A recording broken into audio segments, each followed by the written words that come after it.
Okay, so I'm gonna start reading and reviewing some fan fiction and stuff. So, um, Sherlock Holmes stories caught my eye, so I'm gonna look that up.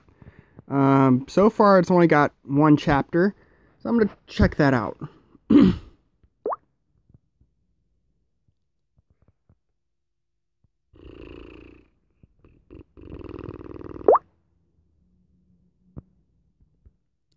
Sally Donovan had always hated Sherlock Holmes. She hated his arrogant attitude and his need to always be right.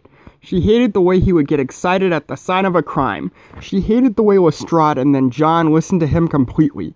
But most of all, Sally Donovan hated the fact that Sherlock Holmes didn't care, that she hated him at all. You see, Sally Donovan hadn't always hated Sherlock Holmes. No one can hate someone they have just met after all. The first time she heard him speak, she'd been about to tell Lestrade her theory of a teenage boy's murder when the door had opened and there he stood. Sherlock Holmes, hair-looking wind-swept and coat collar turned up. Then he opened his mouth. It was like his words were playing an intricate melody of some form. The melody was so beautiful that Sally hadn't even realized she had went forward until he was as well... She had went forward until he as well as Lestrade were gone with a swish of his coat and a slam of the door.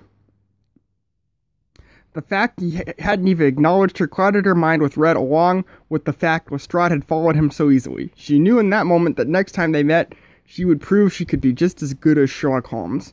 Her anger grew each time the two of them crossed paths, leading to her ideas being shot down in a cruel and mocking way.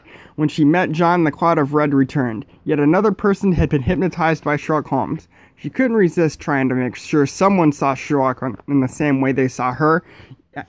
After yet another theory was proven wrong, she wanted to see the doubt turned in his direction for once. You know why he's here. He's not paid or anything. He likes it. He gets off on it. The weirder the crime, the more he gets off. And you know what? One day just showing up won't be enough. One day we'll be standing around a body, and Sherlock Holmes will be the one that put it there. It was true. He wasn't paid, and it was true the weirder a crime, the more excited Sherlock would get. And yes, it was even true he didn't care about the bodies or the victims. But despite all that, Sally knew deep down that Sherlock could never harm anyone.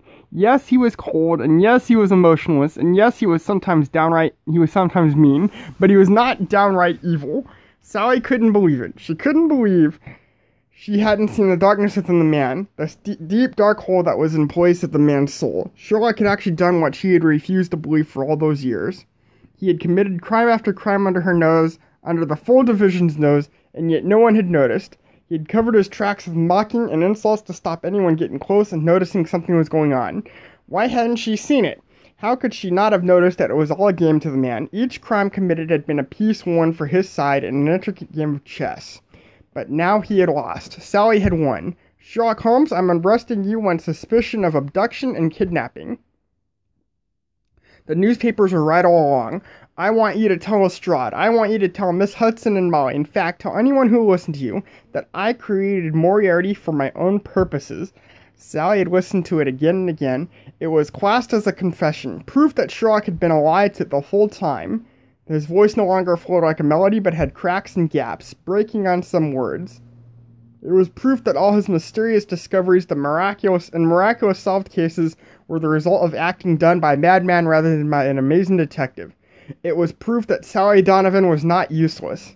So why did she feel a lump of guilt settling on her stomach each time she saw John? Why did it feel like a weight was bearing down on her shoulders every time she saw his face in the papers?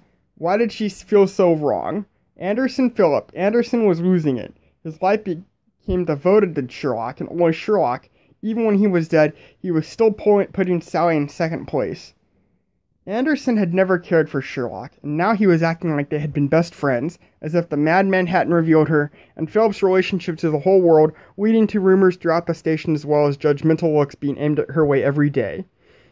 He said he didn't believe Sherlock had merely been following a script. Couldn't believe I fell for Moriarty's Richard Brooks game, so she offered him one last chance. Told Philip he was losing her, and that she was planning to go if he didn't give up. He dumped her like she was nothing. Sherlock visited her. Of course, Sally had seen it on the news and in the papers. The urge to cry as each piece of proof was taken apart and replaced with real evidence. She had ruined a man's life as well as those around him, all because she didn't want to be second best. The knock at the door had confused her. The sight that greeted her had scared her, and his words had broken her. He had said that he hadn't thought she could have gone so low as to try and destroy him all because of her feelings. He made her look at what she had done to him and to John, and then he told her that she was forgiven. He told her he didn't care about her opinion and never would, and then he left. Sally Donovan hated Sherlock Holmes. She hated his arrogant attitude and his need to always be right. She hated the way he would get excited at the sign of a crime. She hated the way he was distraught, and then John listened to him completely.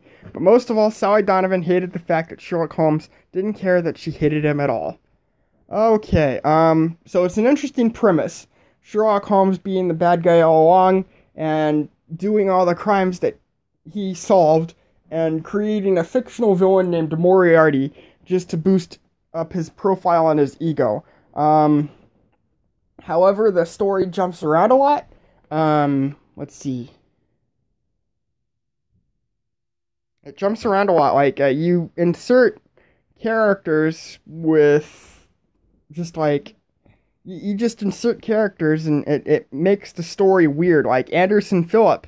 Like, who the hell is Anderson Phillip? And,